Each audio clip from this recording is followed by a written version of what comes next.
All right, ladies and gentlemen, seeing no ladies, I'll just say gentlemen. Seeing the room, I'll say guys. That was a joke. That was just a joke. We're going to talk a little bit about Islam because Islam and the Islamic faith has a lot to do with this early medieval period. And so I'll go through this kind of quickly if it needs to be. Some of you have had some of this material in different ways, but it might be a good review because we talked about a lot of Islamic texts recently, and there were a few things I picked up in there that's why I'm doing this, because I think there was a little bit of misinformation. How's that? Okay. Well, first thing to remember about this early medieval period is that down in Arabia, we had a lot of people who were polytheists and who were doing trade across the Arabian Peninsula. In fact, the Arabian Peninsula, even the Arabs called it the empty quarter. There's nothing out there. Well, there's sand. There's sort of mountains. I mean, there's no vegetation to speak of. And there are some watering, some places you can find water if you know where you're looking. Not much. And so people would fight over that. So the trade routes would follow the caravans that would go from one side of the Arabian Peninsula to the other, from the Red Sea over to the Persian Gulf. And then goods would come usually by boat from India to the Arabian Peninsula, like places around Oman, and then from Oman area, and maybe Dubai, and then things would come across by caravan to the other side, and then they would go north along the Red Sea up into what we would probably call Palestine today, Jordan, Israel, and then from there it could spread across Mesopotamia, at least that coast of Syria, Turkey, and on to Rome, that sort of thing, and Byzantine Empire that we've been talking about. Well, here is one of the Arabian deities. This is actually a Nabatean god. You can see Nabatean writing at the bottom of this rectangular god. His name is Dusaris, by the way. Dusaris. I call him the blockhead god, but that's probably not respectful. Anyway, that's all right. But he does. It's like a face, a rectangular face on a rectangular block. But this is a pillar god. We see these kind of things too mentioned sometimes in the Old Testament. They were really standing stones, they called them. They were pillars. Fertility gods. So I will let you derive your own interpretation as to how a standing stone might be considered a fertility god. I will not explain here. So we see that there was a god at this time, mentioned Allah, and represented by a stone, but in this case a black stone. Most people believe it is a meteorite. So, it fell from heaven. It came from heaven, so it has connections with the gods. And we'll see how it gets connected into Islam. So what I'm trying to say is that Mecca, the city you've heard of, connected with Islam, Mecca was in fact a religious center and a trade center long before Islam, hundreds of years. People would come here, they set up a shrine, they set up shrines to their particular deities, right? And a lot of these were on a family basis, tribal basis we might call it, clan basis, clan with a C, not with a K. And so these groups would have, this is our deity, this other group, this is our deity. And they would all be set up here in a centralized shrine. And so this gave Mecca a special status. Mecca was a special status of a city because it was a religious center, because it was a trade center, And it was also the idea here was that you would leave your disputes at the entrance to the city. So it was kind of a place of sanctuary, I guess you might say. In other words, maybe we're fighting out there with trade routes, and we got a beef with one another. When you come into Mecca, you're supposed to not fight while you're in Mecca. You come here to trade. You come here to go to the shrines. You come here to carry out some business. So Mecca then was a central city for trade and a central city for religion. And it turns out, spoiler alert, this becomes the hometown. This will become the hometown of Muhammad. So pre-Islamic Arabs, here we're talking 400 to 600 AD. So this is in our early medieval period. The Arabs of this period were not Muslims, but they were mostly known, if anyone knew them, and they did know them, saying the Byzantine circles and so forth, they would think of them as merchants, guys who were doing trade, guys that you would barter with to get They wouldn't even be known as Arabs, they would just be known as merchants. Well, they would be known as Arabs. Yeah, the word Arab goes all the way back to about at least 500 BC. So, yeah, Arab would be a word that would be used, right? But that's when people thought of Arabs or they encountered Arabs, they were not thinking that they were Muslim, because Islam did not, but they would be connecting them with trade. Now, between 400 to 600, what happens here that brings prosperity back again? The Nabateans had the trade in the early period here, from say 100 BC to 100 AD. And then the Romans came in and kind of took over the trade around 106 AD. They formed a province of Arabia. And then they controlled it until the Roman Empire begins to collapse, as we've been talking about, right? As the Roman Empire began to collapse, they lost hold on the trade that was out in these outlying areas, and that's when the local Arabs took control of it once again. Their prosperity comes back. They would have conflicts over trade routes, but all of this, the trade coming back and the sort of disputes and so forth, this makes Mecca, once again, a very important city, very wealthy city, let's say 400 to 600 AD. Now, and here you see a drawing, a painting of a typical market. You see women carrying baskets on their heads. You see that? Very common. I can remember years ago now being in Jordan, and of course women were carrying stuff on their heads. This keeps their hands free. They're just walking down, got stuff on their head. Probably one of the most unusual things I saw a woman carrying on her head was a television. And of course, back then you didn't have those little thin televisions like we got now. These are big box, big cathode ray tube. They're very heavy. And she had a big, I don't know, like a 25-inch, more than a 19-inch. I don't know. Anyway, she had a big TV on her head. And what they do is they put like a little pad there. It's like roll up some cloth, just kind of cushion it on her head, and also walk on down the street. So, it was pretty strange. I wish I had a picture of it, but I don't. But she was walking down the street in Irbid, Jordan, with a TV on her head. But baskets and stuff like that, that's child's play compared to a TV. All right. So here is the geographic area we're talking about. Here's the Arabian Peninsula. Here's the Byzantine Empire, or the Eastern Roman Empire, okay? And we talked, who was it the last time I was talking about? Justinian. Who was that? It was Adrian. Oh, Adrian. Oh, yeah. Adrian. Yeah, Justinian. Well, Justinian, he tries to recreate the Roman Empire over here.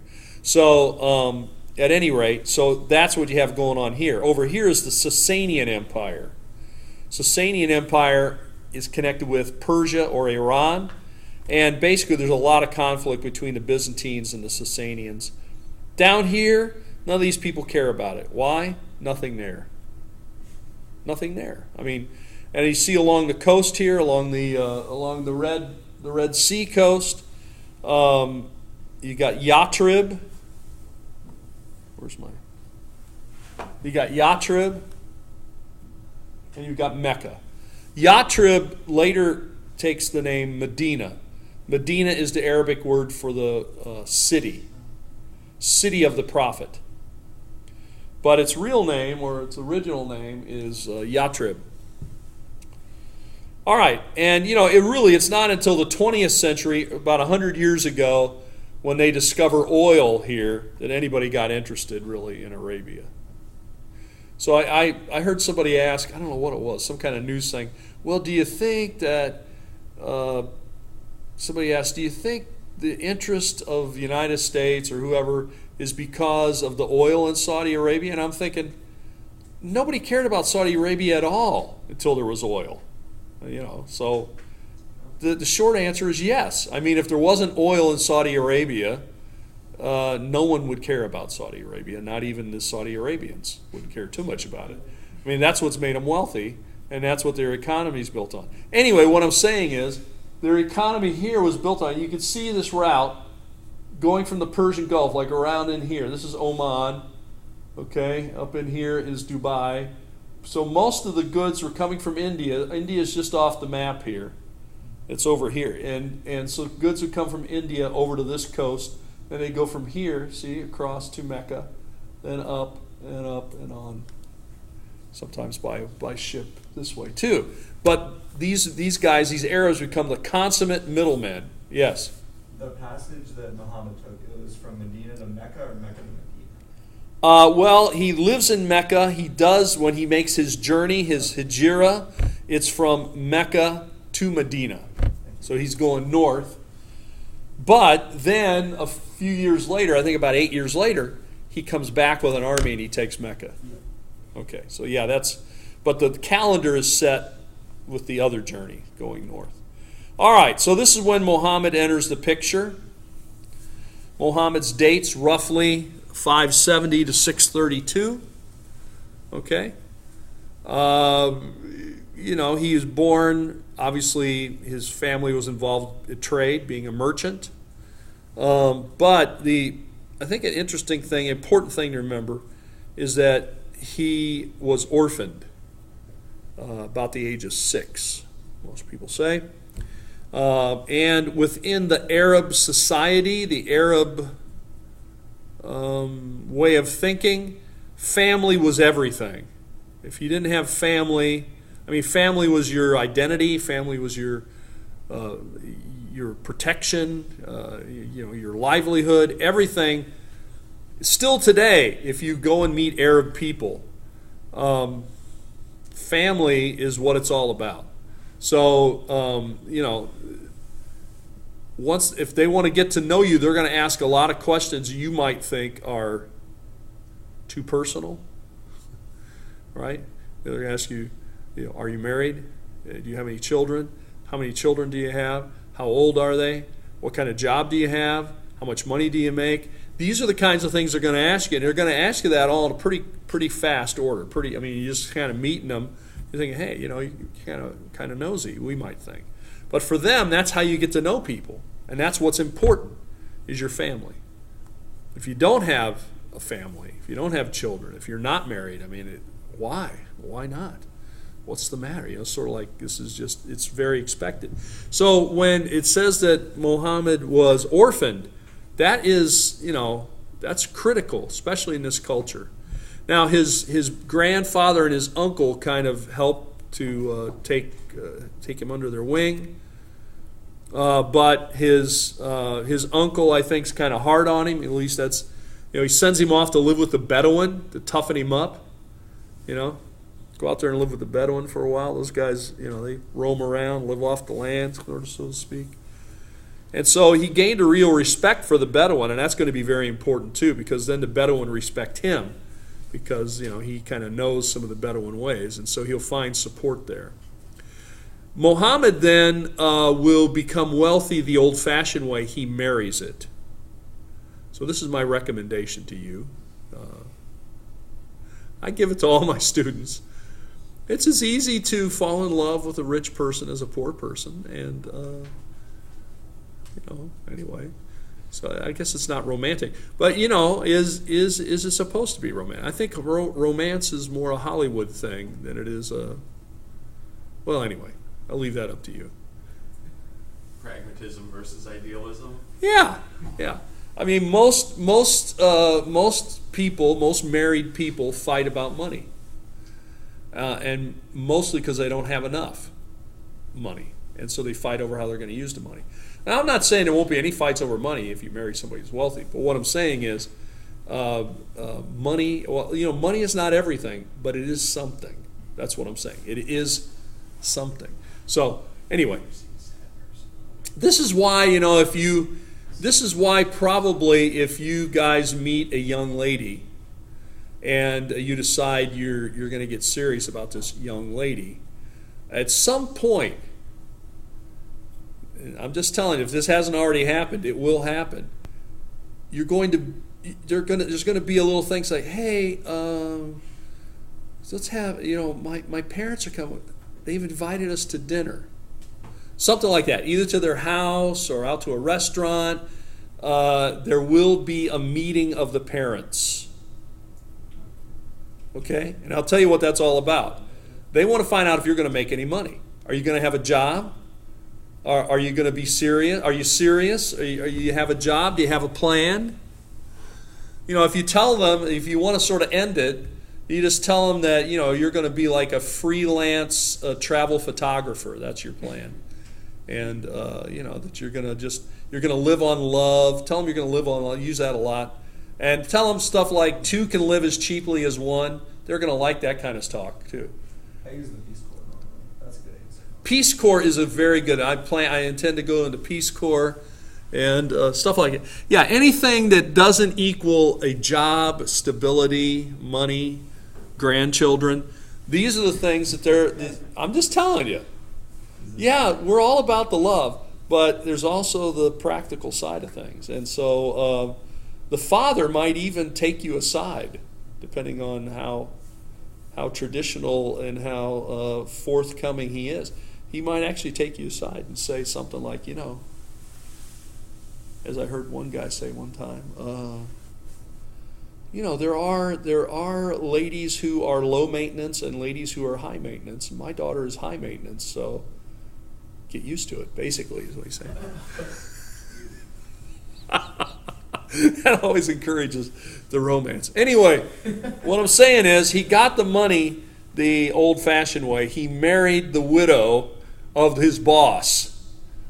Now, I don't think he bumped off his boss, but the boss dies, and now he's a wealthy guy. So what does it mean? He's got, like all bosses, he don't have to do much.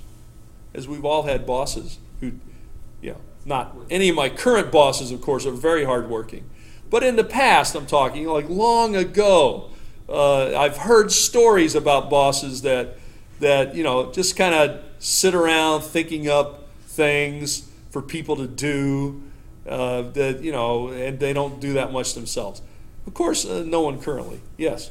Wait, so is his employer the widow, or is he marrying his employer's widow?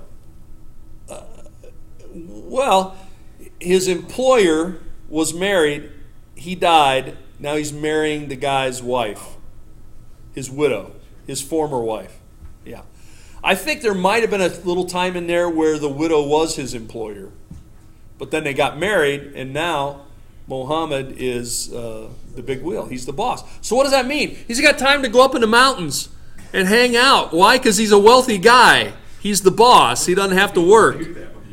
So he says, hey, I'm going to go up in the mountains and think about religion and stuff that I want to think about. And while he's up there, he's got a lot of questions about religion. As he's been traveling around on the caravans, he's met Christians, he's met Jews, he's met, of course, he knows all the polytheistic different groups, Arab groups. And what's the right path? Which God is the right God? What who are all these questions? And so, at the age of about 40, all right, so I've been around 6'10", roughly. Let's say, plus or minus a couple of years. AD 610. He goes up into the mountains near Mecca. The nice view down over the city. probably a nice little breeze. It's a little cooler up there. And, what's he? You don't have to worry. He's the boss. So he goes, what's he going to do? Fire himself? No. So he goes up there, and he says, anyway, that he gets visions. He gets messages. There's been quotation marks. What's that? No. The what? Quotation. Quote begin receive message from Allah. Oh. Well, yeah. He's meditating. He begins to receive message from Allah. Oh, I see. You want me to put quote marks. Oh, no. I'll just put air quotes. Anyway, but he claims he got these visions, and it's the angel Gabriel. You might have heard of him.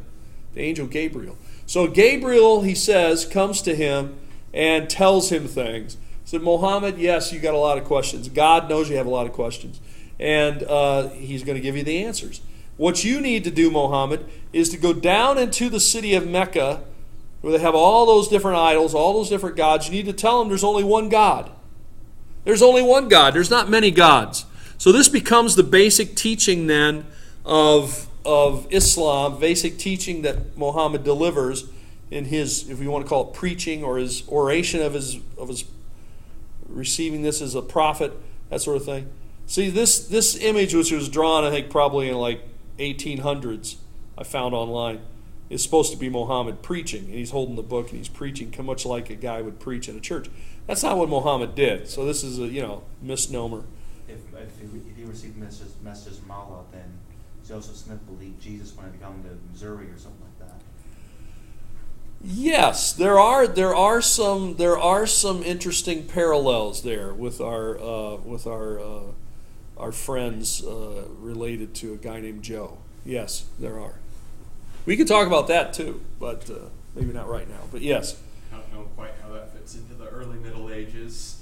Well, the idea of receiving a message and receiving, going out and telling people, that's the parallel, I guess. But yes, he does. As he goes down and he preaches against polytheism. And of course, in his teaching, in what he's receiving, in what he is saying, you're going to find things, if you read it, because you can read it in the Quran, there's translations of it. Now, of course, a strict Muslim will ask you, have you read the Quran? And if you say, yes, I've read the Quran, then they'll say, did you read it in Arabic? And you'll say, no, I didn't read it in Arabic. And then their response will be, you didn't read the Quran. Because unless you read it in Arabic, you haven't read it. That's their firm stance. But you can read the Quran in translation, English translation. Unless you learn Arabic, right? You will find lots of stories there that are parallel to the Old Testament, the Hebrew Bible, and the New Testament. So, in fact, how did those get there? Well, the skeptic, the cynic, might say, well, Muhammad picked this stuff up when he was traveling around. He ran into Jews, he ran into Christians.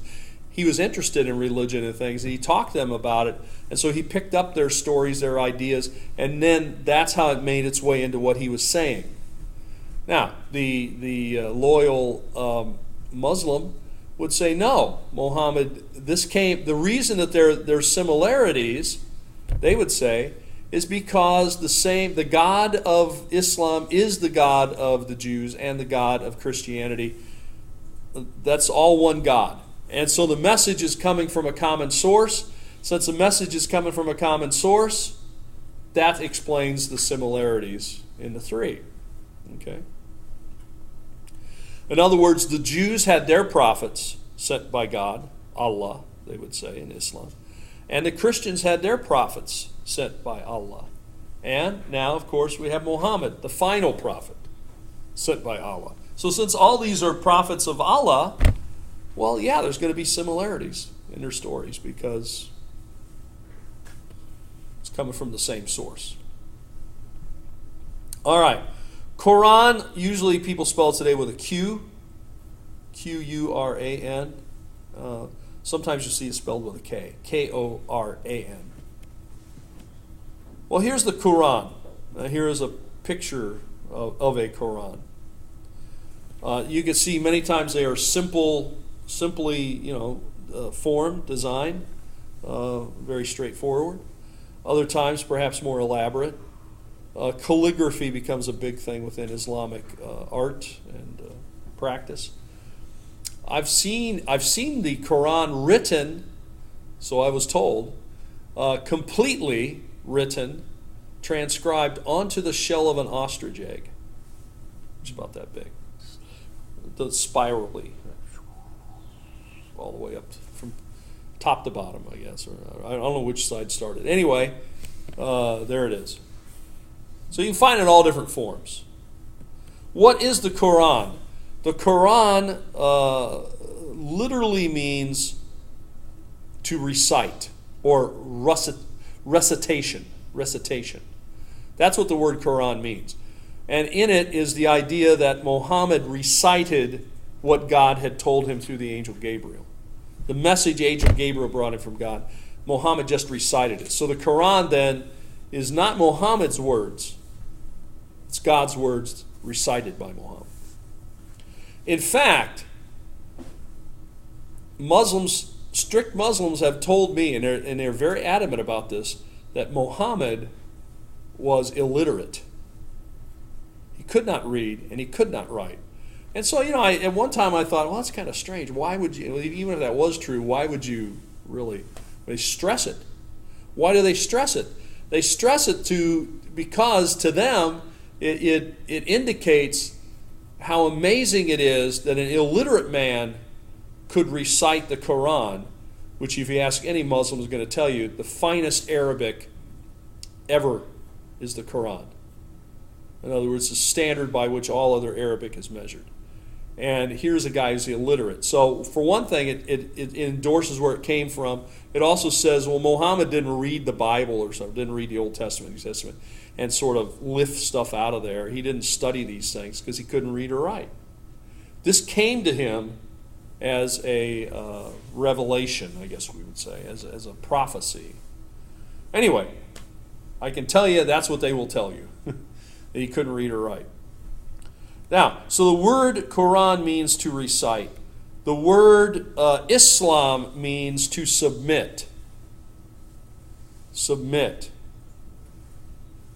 Those of you who have studied Hebrew, which I don't know if any of you have studied Hebrew, no. Semitic languages, which Arabic is a Semitic language like Hebrew, is based upon consonants. In fact, many times vowels, like in Hebrew, are not even written. So if, you'll find vowel pointing has been added, but it's not necessary. The consonants are there. So you take a look at the consonants in Islam. What do you have? You got SLM, right? SLM. That's the root word for submission. Submission. Same way with Muslim. Muslim has SLM. Whoops, where'd it go? SLM. SLM. SLM. With a prefix M or mim. That's it means one who is submitting. It's sort of an active thing. One who is in the process of submission is a Muslim. So a Muslim is following the ideas of Islam. Islam is submission. A Muslim is one who is submitting. All right? So those are key words. Quran, Islam, Muslim. All right. Now, Muhammad then preaches in Mecca for about 3 years. 3 years.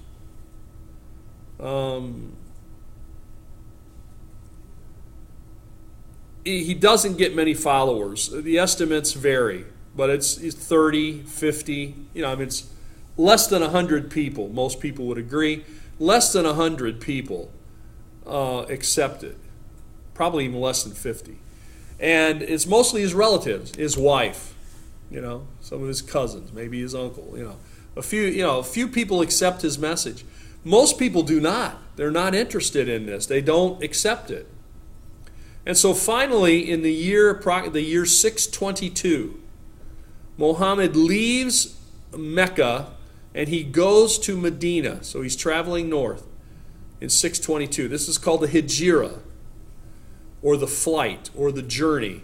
Muhammad journeys. He leaves Mecca and he goes to Yathrib, which will come to be known as Medina, which in Arabic Medina means city, and literally the name of Medina is the city of the prophet.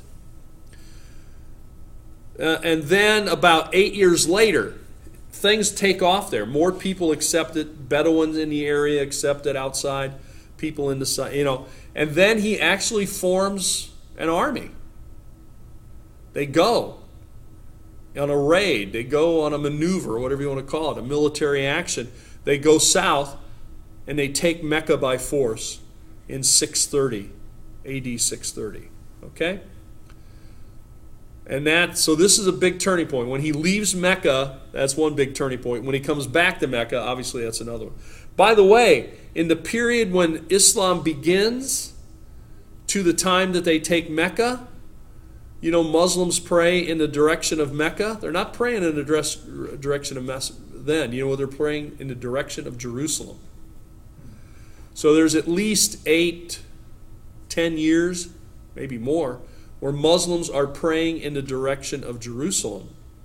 Why? Because Mecca is a pagan city and a pagan shrine. They're not going to point that way. Plus, also, Muhammad is trying pretty hard to get the Jews to accept that he is a prophet. He's trying a little too hard. Well, some might say that, yeah. Anyway, then he takes it. Then from there, we're going to see that Islam, I was going to say the word explodes, but it just goes across. I mean, it just begins to move from place to place quickly. And here you can see this sort of tan, brown area here. This is where it begins. Medina, Mecca, and now it's going to move northward. It's going to move into Syria. It's going to move into Persia. It's going to move into Egypt. These are the first places where it goes, into the rest of Arabia and here. You can see that it's sort of a purplish color, right? Plum color, I don't know, whatever color you want to call that. That's where it goes first. And then from there you can see that it goes to this sort of lighter tan color, right? And over here. And so this is how it spreads, and it spreads within 100 years. Okay? If you ask a Muslim about that, how could Islam spread so quickly? They say, because of God. Because of God. But notice that within 100 years after the death of Muhammad, this stuff more than doubles. It triples. It quadruples. And they're all the way up into Europe, where we've talked about the Franks, right? And Poitiers, remember Poitiers? This is the battle that's way up there that the Muslims are stopped by Charlemagne's grandfather. And here's the Lombards. So this is our early medieval world. The Muslims are a part of that by controlling Spain, and of course the rest of big chunk of the world, except for the Byzantine part here and the Christian Europe here. The rest of it is all controlled by the Muslims. And so we're out of time, so we'll have to leave it there for now.